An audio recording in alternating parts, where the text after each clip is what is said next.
Um, any questions before I begin discussing more inductions today?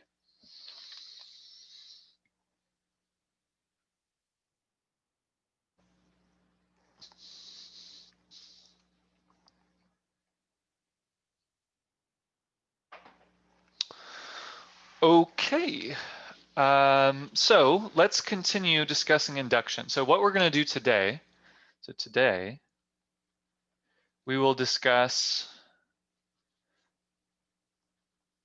induction and strong induction, which is 5.2. Strong induction is logically equivalent to induction, and it's very similar, and we won't spend too much time here. It's just important that when someone mentions that they're doing strong induction rather than induction, you know what's going on. And I'll use strong induction for maybe one or two of the proofs in the number theory section, namely section 4. So essentially, yeah, we're gonna probably finish up with induction today, although we'll continue to use induction in the further sections. Sound good?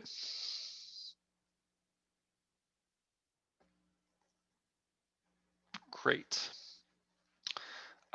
So let me do an example. So I'm about to do some examples which are not great because, well, what do I want to say? One has a choice of either doing the number theory section first or doing the induction section first. And either way you do it, it ends up being a little awkward.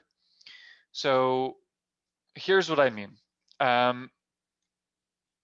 Before I do this example of induction, I need to give y'all a simple definition. So divisibility.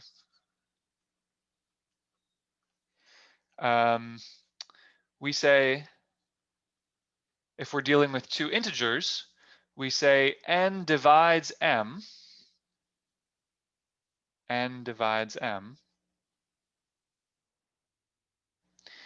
if there exists a in z, if there exists some integer a, such that m is equal to n times a. So you'll notice that this is almost exactly like the definition of even, right? So note, definition of even is if there exists, so m is even, if there exists an a in z such that m is equal to 2 times a. So what we really see here is that m being even is equivalent to 2 dividing m.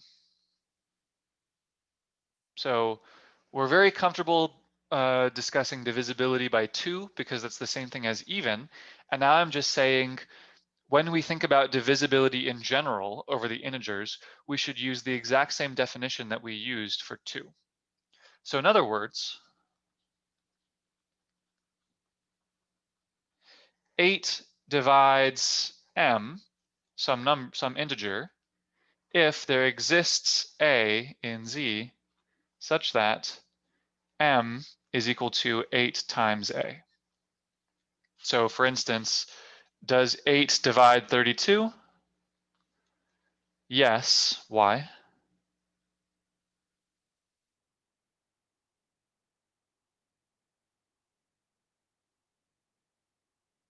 Because I can rewrite 32 as being equal to 8 times some integer.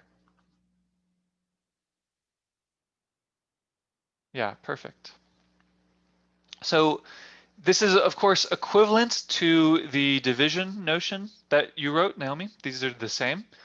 But one thing that is helpful is to keep things inside this language.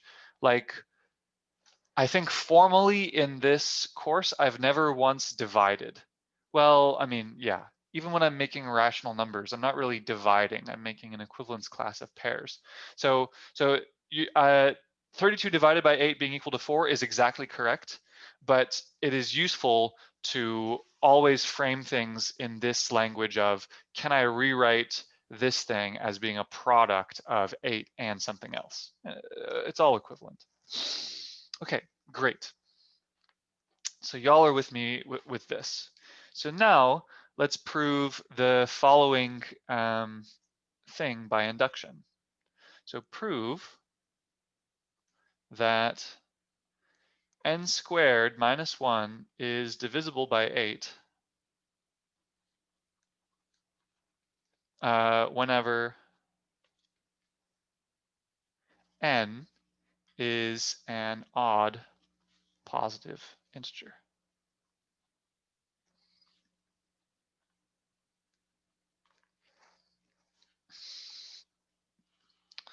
Okay, how should I start this? First of all, does this look like an induction problem to you?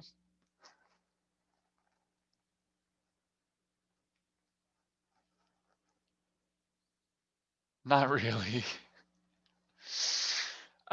So I claim that this doesn't need to be done by induction. Hang on one second.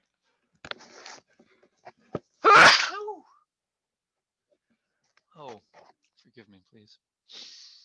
Thank you.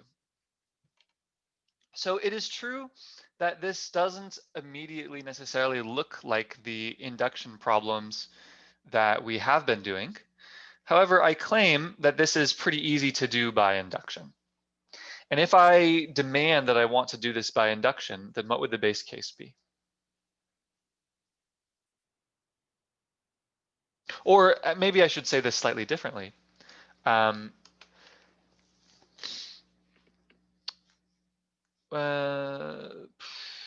No, actually, I'll just say, what is the base case?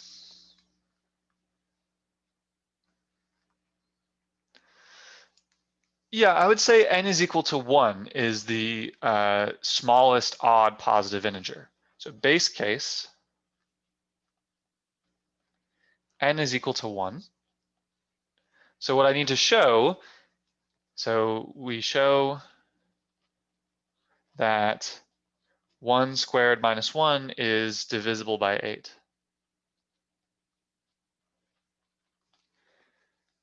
Why is 1 squared minus 1 divisible by 8? Because anything can divide by 0 and be 0. It's the other way around. You can never divide by 0, but you can always divide 0 by any other integer. And this goes into the fact like 8 divides 0 because I can write 0 as being equal to 8 times 0, which is exactly what's required by divisibility. I need to write this integer as 8 times a different integer. And look, I did it. But yes, that's correct. Any integer will divide 0.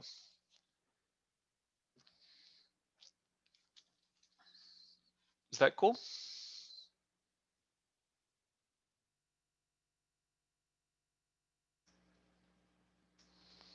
Excellent. Okay, so now I need to be dealing with P of k. What should P of k be here?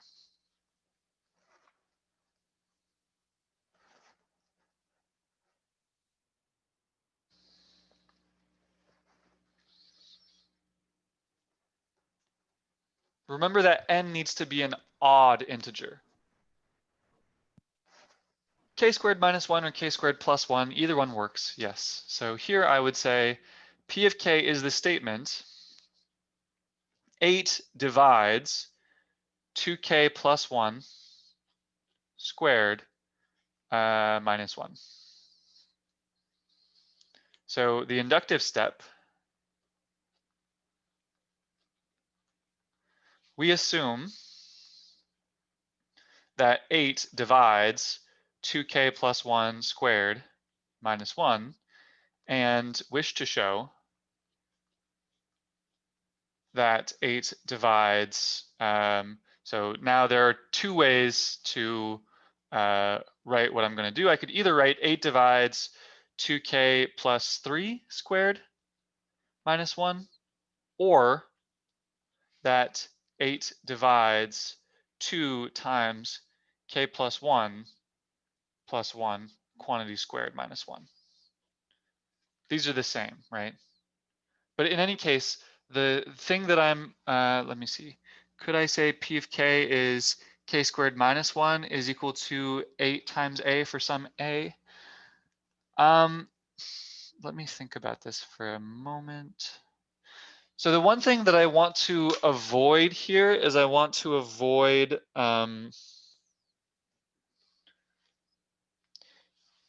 when you write p of k in that fashion, it seems like you could be dealing with all integers, both even and odd. Whereas the theorem is only for positive, odd positive integers. So what I'm doing here when I write this statement is I'm parametrizing all positive odd integers by all integers, right? So now essentially what I'm doing here is I'm making this bijection. Um, 0 is going to map to 2 times 0 plus 1. 1 is going to map to 2 times 1 plus 1. 2 is going to map to 2 times 1 plus 1, or 2 times 2 plus 1. 3 is going to map to 2 times 3 plus 1. So I want to be cautious about how I parameterize things. And when I do things this way, now I can let k be any odd or any positive integer. This doesn't really matter, but the point is that when you do this induction, you need to be careful that you're only relying on the odd positive integers and not doing anything for the even integers, because this statement isn't true for even integers. So either you make this shift here where I say p of k is this statement involving 2k plus 1, or you say I'm only dealing with p of k where k is odd, and then you say, well, if I am assuming k is odd and k is like 2l plus 1, then the next proposition is 2l plus 3. I'm just pointing out that you need to be careful about what you rely on or what you use. And here, I'm saying this is p of k, and then this is p of k plus 1. So this puts us in the framework a little bit better.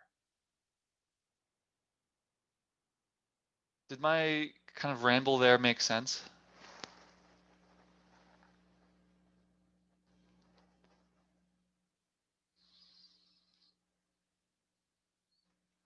I hope so. Okay, so let's get a little more space so we can work.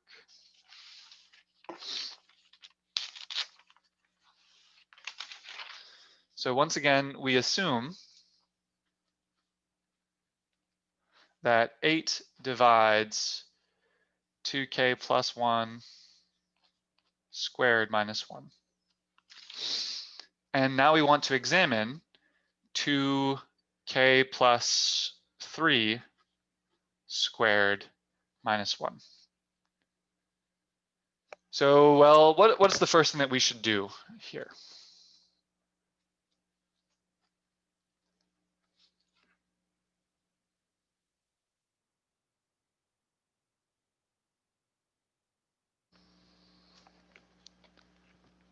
My claim is that the first thing that we should do is actually expand out these squares so we can see what's going on.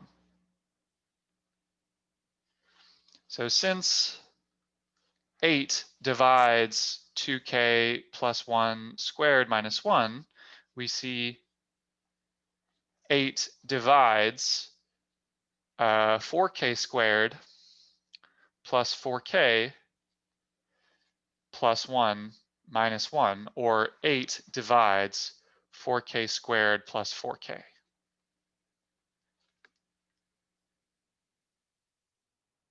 Right? This is just me unraveling what I assumed.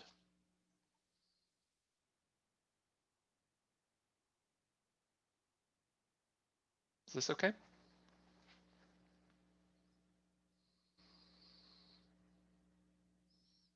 Okay, so now we expand, not you.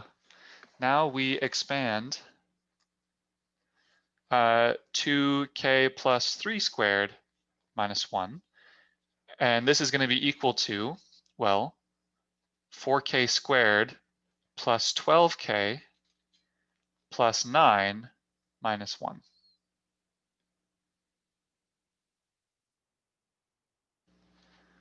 This is equal to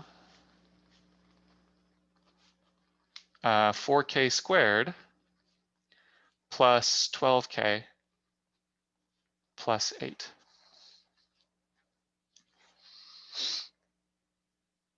So remember, what I'm always doing when I'm doing induction is I work out what my assumption is. Here's the assumption pk.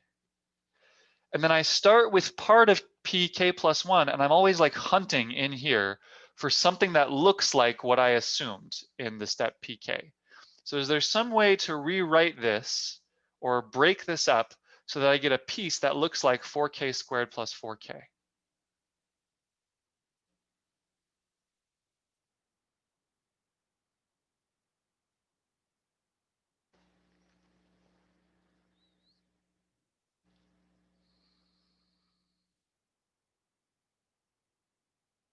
Yeah, I could split up this 12k into a 4k plus 8k. This is equal to 4k squared plus 4k plus 8k plus 8. By the inductive hypothesis,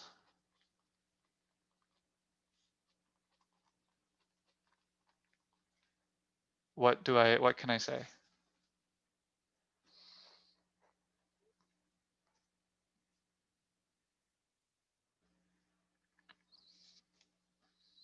What is my inductive hypothesis?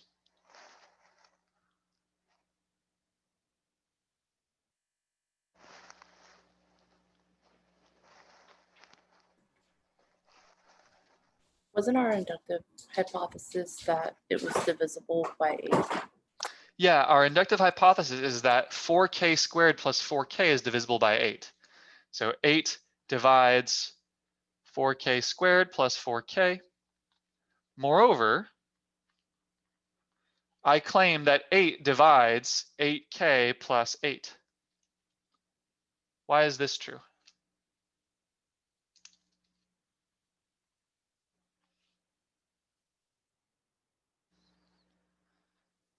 If I claim that this thing is divisible by 8, what do I need to show?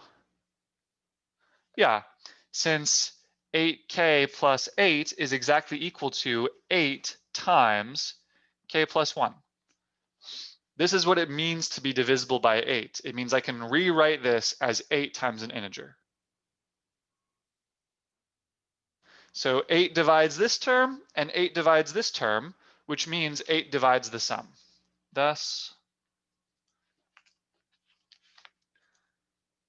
8 divides 4k squared plus 4k plus 8k plus 8, since it divides each term. This completes the inductive step. Thus, 8 divides n squared minus 1 for n an odd positive integer.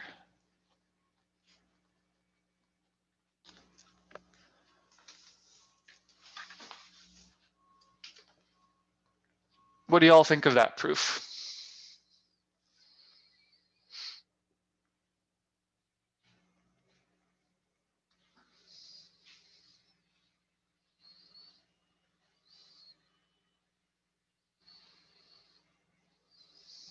I personally thought it was fine, but this is the first topic that I've understood in a while, so. Yeah, I think so. I did introduce divisibility here, and that's, you know, really I should be introducing divisibility more rigorously in the upcoming days. But I hope that I was able to trace out how you can use induction to prove a result like this. And of course, um, there are very similar arithmetic proofs that work like this. Well, if that's the case, then you have, you know, until probably tomorrow to change them if you'd like.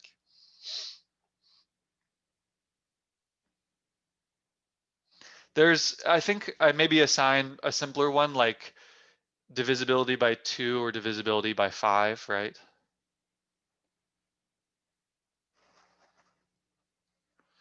There's one like show 2 divides n squared plus n, right?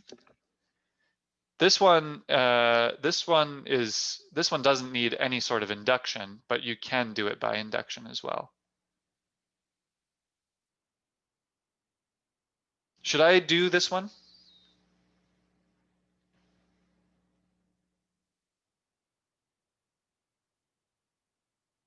Excellent. I'll do this one. Actually, I'm going to show several proofs of this. There's one immediate proof. It's good that I do this. So let's prove that 2 divides n squared plus n. First, I'm going to prove it with no induction. So proof. I claim that there are 2 cases for n. N is either even or odd. So proof by cases. N is even, or this is case 1 and this is case 2. N is odd. Okay. So if n is even, then n is equal to 2k for some k in z. Then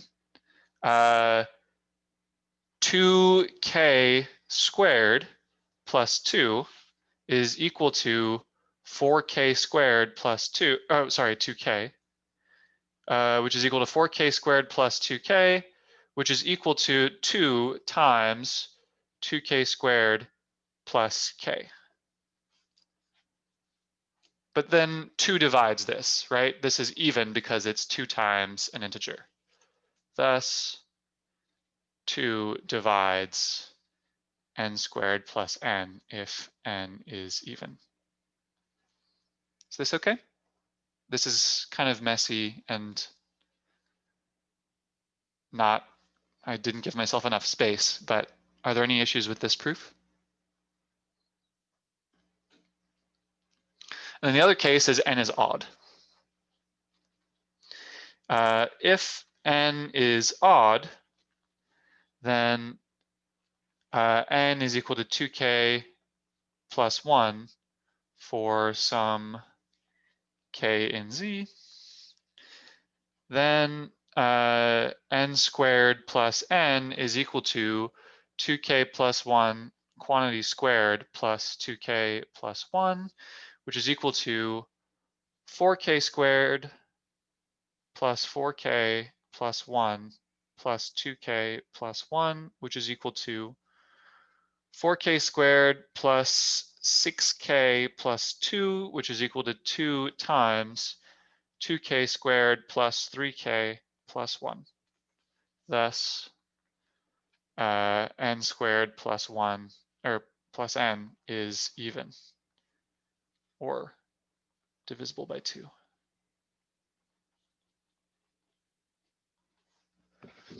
So I claim that this proof was one that y'all could have done from the moment that we introduced proof by cases, and once you knew what odd was, or even and odd. Okay, so now we're going to give a different proof using induction. Proof using induction. let's now work with n being a positive integer. 2 divides n squared plus n for n a positive integer. Proof by induction. What is the base case here?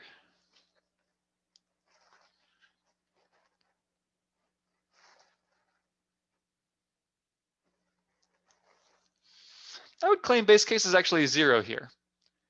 Base case n is equal to 0. N is equal to 1 is fine. I mean, they both prove almost the same things. If you use the base case n is equal to 1, then you show that this holds for all, oh, right, positive. You're right, you're right. It should be 1. If I wanted to do 0, I should have said non-negative integer. Y'all are right. I'm wrong. N is equal to 1. Okay, I give in. Just saying, you can do this for any integer, but okay, we're doing it for 1. So now, since 1 squared plus 1 is equal to 2, and 2 divides 2, the base case is done.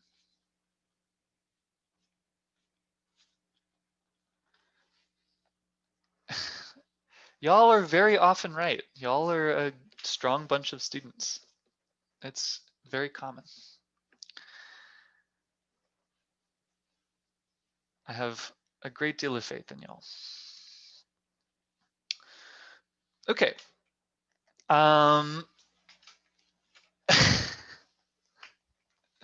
Hey now, I mean, you know, it's a learning process. So next we have the inductive case, or the inductive step. What do we assume for the inductive step?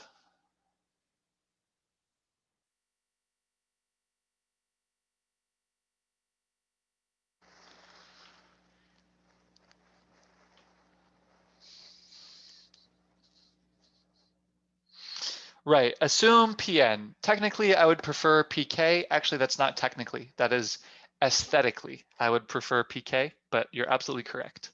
We assume that 2 divides k squared plus k. And now, what are we trying to show something about? So this is Pk. And now I want to show something about Pk plus 1. What is the statement Pk plus 1?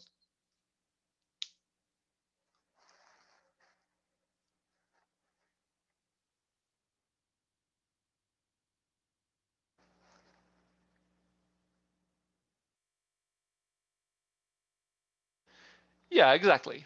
We wish to show that k plus 1 squared plus k plus 1 is divisible by 2. You see, I am kind of being bad didactically because I told you not to write out the statement p of k plus 1.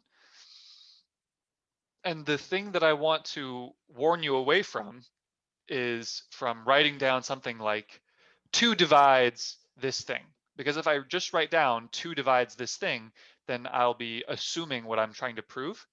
But nonetheless, I am trying to make this construction. We wish to show that this thing, just so that it's kind of clear what we're trying to show.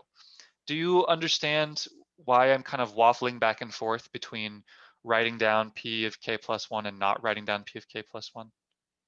I'm just kind of cautioning you about it. Okay, good.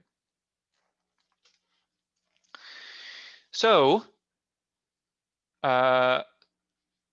k plus 1 squared plus k plus 1, well, what is that?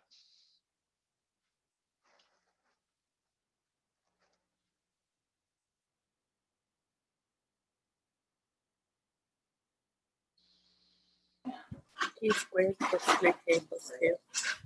K squared plus, let's see, 2k plus 1 plus k plus 1, right?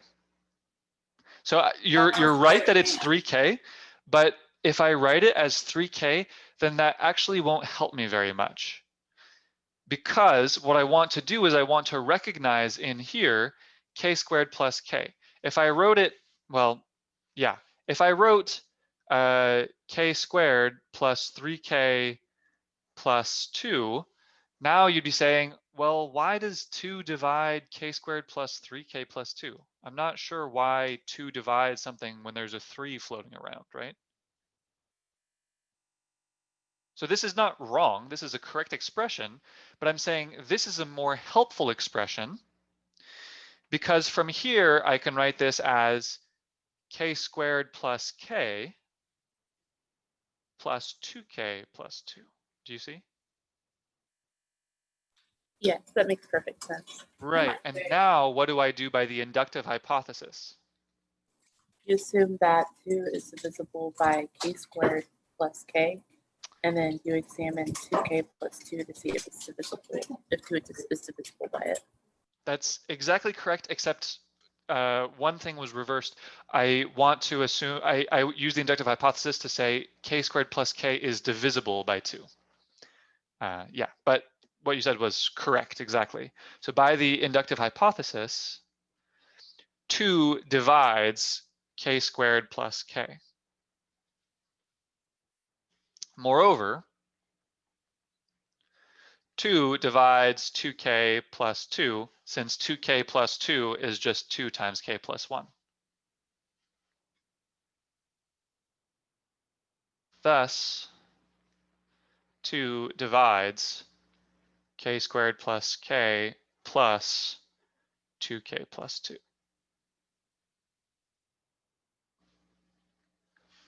Thus, this completes the inductive step. So 2 divides n squared plus n for positive integers n.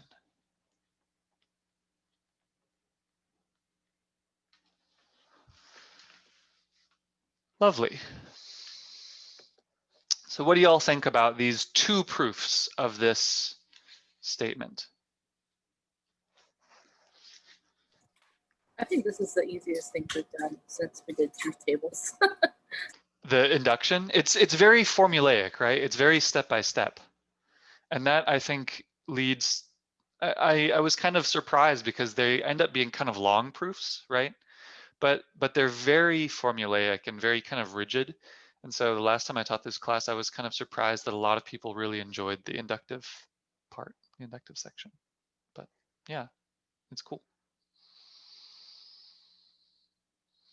Any other questions or comments or ideas?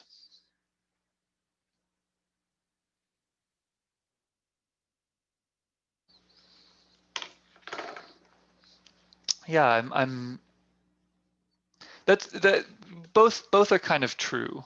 Although there's definitely some cleverness that are involved in some of the inductive proofs, right? Like the proof that the harmonic series diverges.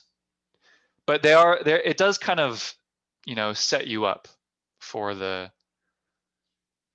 slam dunk, so to speak.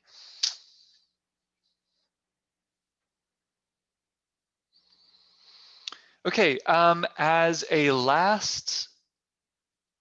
Oh, right. Yeah. Before I get into strong induction, let me give you a piece of mathematical education, which is what I've been doing the whole time, really. But here's a good piece of it. So now I'm going to present to you a proof.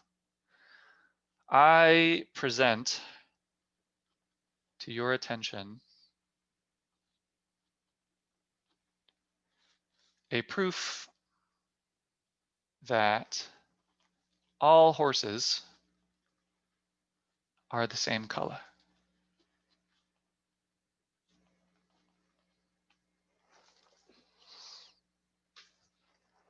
Okay.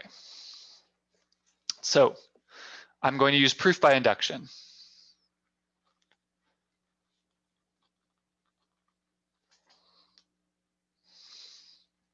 base case?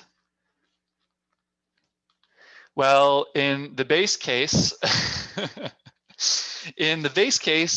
there is only one horse. So really what I'm going to prove, okay,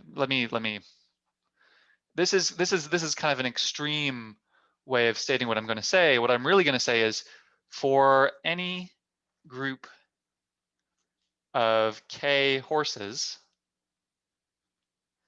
those horses have the same color.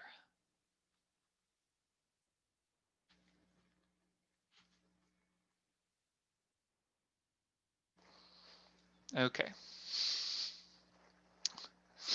So the base case, what's the base case?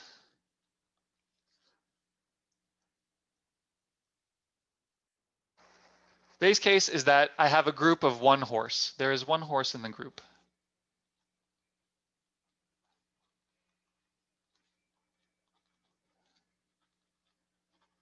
Obviously, there is only one color.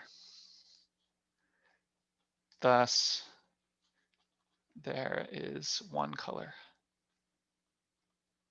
of horse represented. This completes the base case. If I have a group of horses consisting of just one horse, then there's just one color.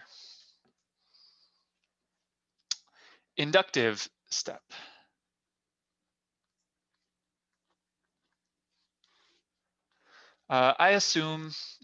We assume that for any group of K horses, they all have the same color, or they are all of the same color.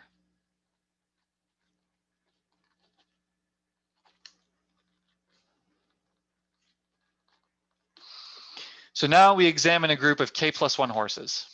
So examine a group of K plus 1 horses. So I'm going to draw a little picture here. Here are my K plus 1 horses.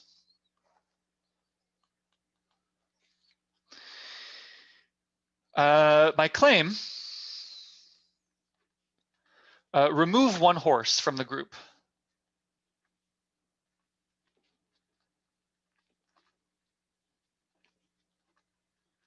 So this horse I'm going to remove from the group. And then what am I left with?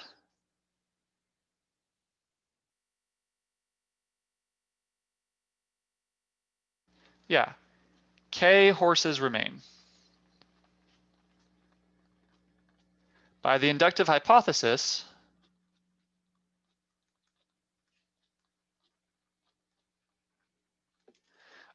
these K horses are all of the same color, C. Okay, so all these horses are color C. Now add back the removed horse and remove a different one.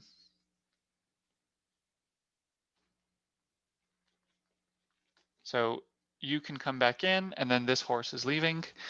Once again, we have K horses. K minus 1 of whom have color C. Since any group of K horses has the same color, the first removed horse is also color C. This completes the inductive step.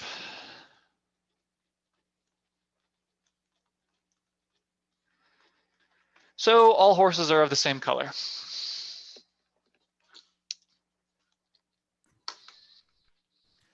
Yes, that's correct. So my question to y'all is, have I lied to you somewhere in this proof? And if I have lied to you, where have I lied to you?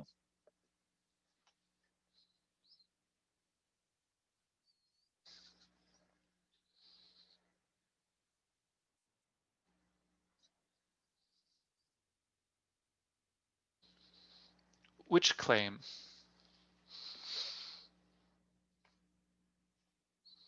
Well, uh, really what I'm trying to show is that in any group of k horses that they all have the same color. This is something that I can try to prove by induction, and I started off with a group of size 1, and then I inducted.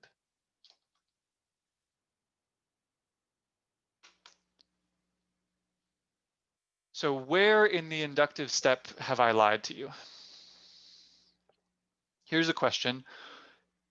This argument seems to usually work, but secretly, this inductive step doesn't work for a particular value of k.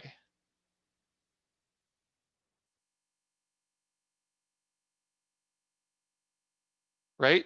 The inductive step is supposed to be me proving that if you assume k, or if you have p of k, you can get to k plus 1 for any k greater than or equal to 1. But my claim is, actually, p of 1 does not imply p of 2.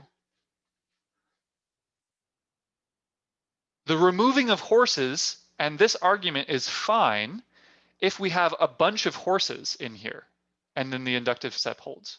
But the problem is, what if I just have 2 horses? If I just have 2 horses, I remove 1 horse, and then this one is a color C. But then what this process tells me to do is to put this horse back in and to put this horse out. The point is, when I have lots of horses, I can then compare the color of this horse to the other horses that were not removed in either step. But when there are only 2 horses, when I bring this horse back in and I bring this horse out, there's only 1 color for this horse, but I can't compare it to any other horses. So this argument fails when I only have 2 horses in the pen.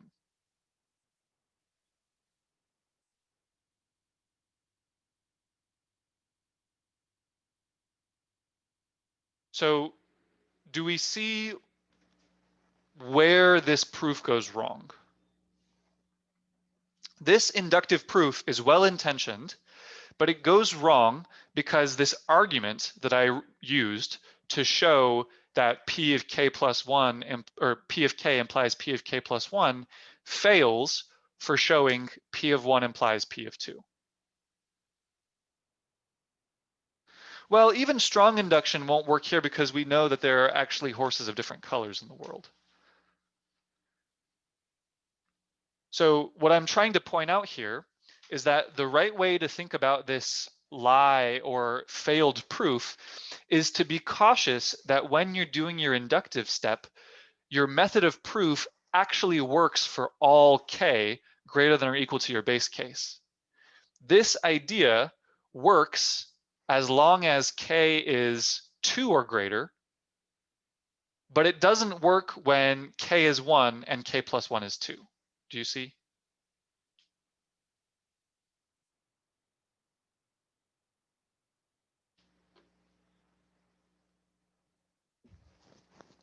So strong induction certainly won't repair this because I know that there are actually different horses, different colors of horse, I mean.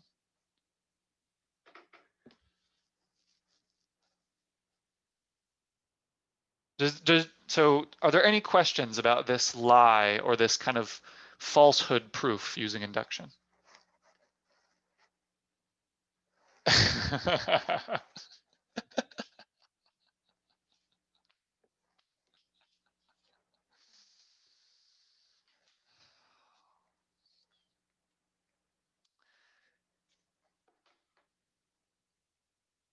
Back in like 2006, weren't there like, you know, those like super old online games where you like made an account and then you could like raise horses and you'd have to like check in every day and like feed your horses and stuff?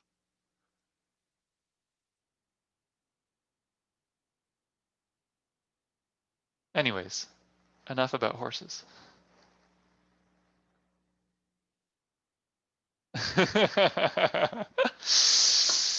I mean, I was only 12. Okay. Any questions on this induction? Or on this inductive stuff in general right now?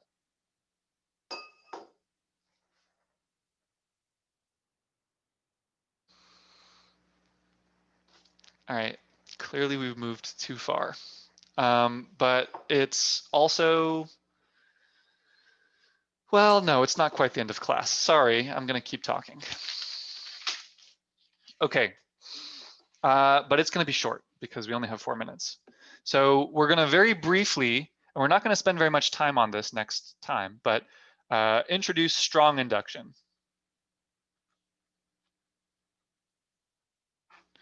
So let me at least draw for y'all the picture for strong induction. So regular induction is the following. You prove the base case, say P of 1, and then you do the inductive step, which is assume P of K, prove P of K plus 1. And the picture is, I have a ladder that is infinite, and when I have my hands on this piece of the ladder, I can move up to the next step of the ladder.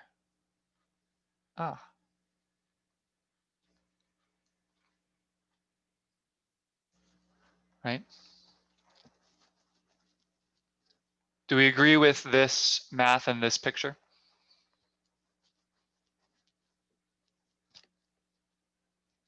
Excellent. So strong induction is as follows. You prove the base case. Yeah, this is why I'm glad that I'm teaching online, so none of you can see how long my arms are. Base case, P of 1. And then the inductive step is assume P of 1, P of 2, all the way up through P of K. You assume all of the intermediate steps, and you use all of these to prove P of K plus 1. So the picture here is a ladder. And then the idea here is that we read Kafka and we awaken to find ourselves transformed into centipedes. And we've got legs on all of the parts of the ladder. And what we want to do is to use all of our legs.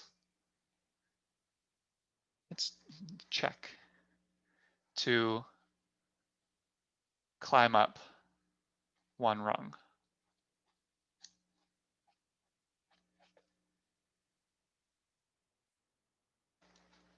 Okay? Is this clear?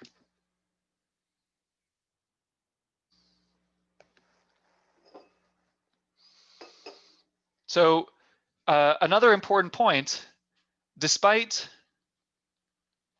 looking and sounding stronger, strong induction is logically equivalent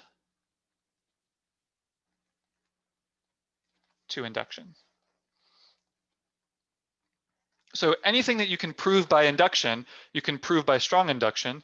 And anything that you prove by strong induction, you can prove by regular induction. It's just that it might be that the proof by strong induction is quite a bit easier. But really, you shouldn't think of this as being different than induction, or even really think of it as being stronger than induction, because it's not. It's just a different collection of assumptions that's better suited to a different class of problems, namely the problem in which you wake up to find yourself transformed into a gigantic insect. Yeah, they're the same. That's the correct that's the correct interpretation. One implies the other, right? If you can do strong induction, you can definitely do regular induction. That one's easy, right? Because we're assuming P of K and a whole bunch of other stuff. So if you could prove it using, if you could prove P of K plus one using P of K, you can definitely prove P of K plus one using P of K minus one, all the way down to P of one. But it turns out that if you can prove something using all of these, you can also prove it using the inductive step. So these are logically equivalent. Okay, that's at least a brief taste of surrealism and strong induction. And I think that's about good for today.